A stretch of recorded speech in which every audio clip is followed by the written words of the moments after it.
Bonjour à tous, merci de regarder cette vidéo à propos du ghee, le beurre clarifié. Nous verrons tout d'abord comment le fabriquer à la maison.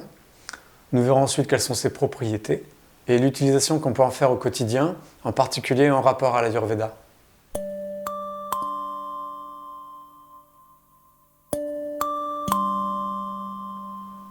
Pour faire ce ghee, vous aurez besoin d'une plaque de cuisson à gaz, d'une casserole en inox à fond épais et de beurre.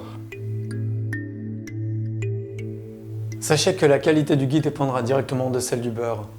Privilégiez un beurre bio d'une exploitation proche de chez vous. Le beurre cru d'été est préférable pour que le lait soit tiré quand les vaches paissent.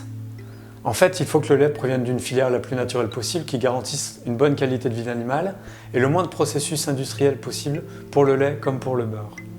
1 kg de beurre donnera environ 800 g de ghee. Il est en général plus simple de faire son ghee avec 1 kg plutôt que moins pour éviter le risque de le faire brûler. De plus, comme le ghee se conserve longtemps, autant en faire beaucoup à la fois et moins souvent. Vous aurez besoin d'un couteau, d'une cuillère en inox.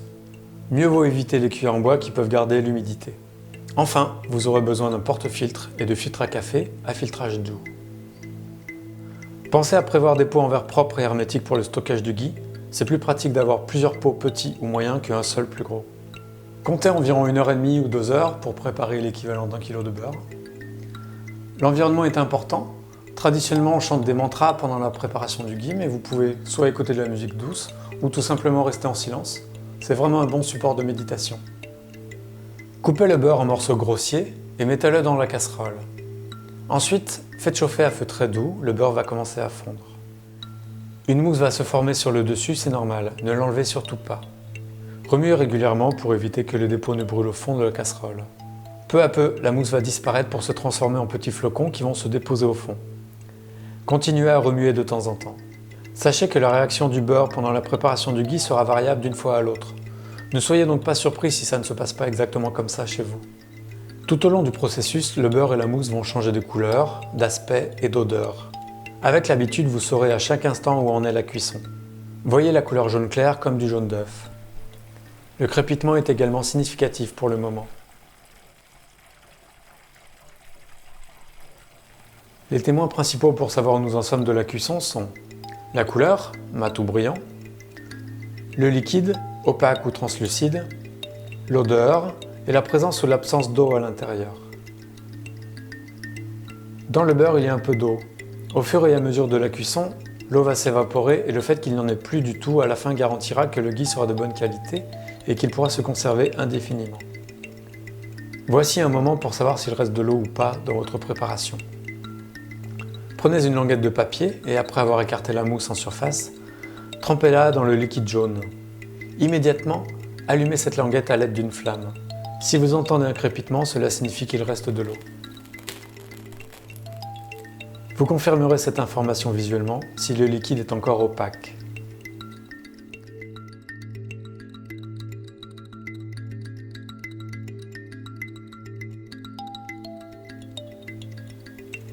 Au bout d'un moment, on peut voir que le ghee change d'aspect. Il devient alors plus foncé et commence à dégager une odeur de rôti et un léger craquement peut s'entendre. À ce moment-là, on voit que le ghee est bientôt prêt puisqu'il commence à être brillant et translucide. On peut voir le fond de la casserole. Notez également qu'une agréable odeur de noisette se répand dans votre cuisine. Vous pouvez refaire le test avec la languette de papier pour corroborer l'information. Faites très attention, car dès maintenant il peut brûler. Il est important à ce point de le laisser encore sur le feu car on peut avoir tendance à ne pas le faire cuire suffisamment et assez longtemps. S'il commence à brûler, retirez-le immédiatement du feu. Restez maintenant très attentif et surveillez le fond de la casserole. Si le flocon commence à brunir, alors le ghee est prêt. Coupez le gaz et retirez la casserole du feu. Laissez refroidir à peine 2 minutes, le temps que toutes les particules solides se déposent au fond.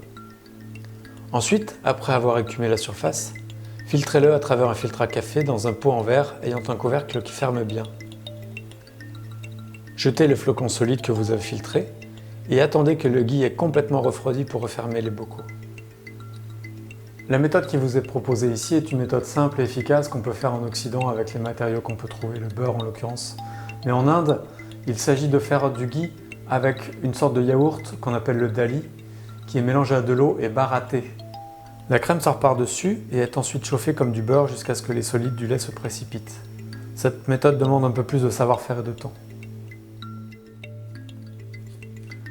Selon l'Ayurveda, le lait de vache possède de grandes qualités à condition qu'il soit issu de l'agriculture biologique, où la vache est correctement traitée et respectée, et que ce lait ne subisse pas de traitement violent.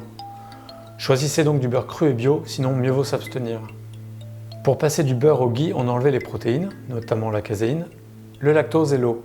Il reste une graisse très pure. Il est de ce fait plus facile à digérer pour les personnes sensibles au lactose ou à la caséine. Le ghee est sattvique, c'est-à-dire qu'il augmente la clarté, et il est également tridoshique, c'est-à-dire qu'il convient pour les 3 doshas. Il est onctueux pour vata, rafraîchissant pour pitta, et même pour kapha, on peut l'utiliser en petite quantité. Il nourrit en profondeur les tissus, il soutient le feu digestif agni, et donc favorise la digestion et l'assimilation des aliments et des remèdes s'il est pris pendant les repas. En excès, par contre, il produit l'effet opposé. Il améliore la mémoire et les fonctions mentales, et il favorise la longévité. Le point de fumée du ghee est de 196 degrés, ce qui le rend meilleur que le beurre lorsqu'il s'agit de brunir, de saisir ou de sauter. Le ghee a une durée de conservation longue, voire infinie, si on le garde hors du frigo. Le ghee joue en Inde un rôle important pendant les cérémonies religieuses et comme combustible dans les lampes à huile des temples. Cela dit, son usage principal est un usage alimentaire. Il serait injuste de croire que le ghee ne s'utilise qu'en Inde. C'est une pratique traditionnelle dans certains coins de France, dans les Alpes par exemple, où l'on voit encore des gens faire leur beurre cuit pour conserver le beurre d'alpage d'été ou le beurre en différentes saisons. C'est la raison pour laquelle nombreux sont ceux qui continuent à faire leur ghee tout en pratiquant l'Ayurveda, ici en France, loin de l'Inde. Notez aussi que c'est également une tradition gastronomique, notamment française, puisque les chefs cuisinent beaucoup avec le beurre clarifié. La cuisine au ghee est incomparable en matière de goût et de finesse. C'est un argument important pour les néophytes et les sceptiques qui l'adoptent facilement pour des raisons de goût autant que de santé. En Afrique également, on trouve des beurres clarifiés, utilisés pour la même raison première, la conservation sans réfrigérateur. Dans le cadre d'une alimentation variée et équilibrée, nous pouvons bénéficier des propriétés positives du ghee. C'est un super transporteur des épices vers les cellules. Il attise Agni, la capacité de digestion. Il nourrit le corps en profondeur au sens positif du terme. Néanmoins, une personne qui a déjà une alimentation très riche en graisses saturées et qui consomme régulièrement de la viande, du beurre, de la crème, du fromage, ne doit pas comprendre qu'elle peut manger abondamment du ghee sous prétexte que c'est bon pour la santé. Vous pouvez utiliser le ghee à la place de votre huile habituelle pour faire cuire vos aliments, puisqu'il est stable à la cuisson. Faire fondre 1 à 2 cuillères à café de ghee dans une poêle, ajoutez les épices de votre choix, faites un peu rissoler, puis ajoutez vos légumes et les faire cuire à votre convenance, avec plus ou moins d'eau, avec ou sans couvercle. On peut aussi étaler du beurre cru sur des galettes de céréales comme des chapatis et l'utiliser en pâtisserie ou dans les desserts à la place du beurre. Du point de vue de l'Ayurveda, le ghee équilibre principalement pitta grâce à sa qualité rafraîchissante.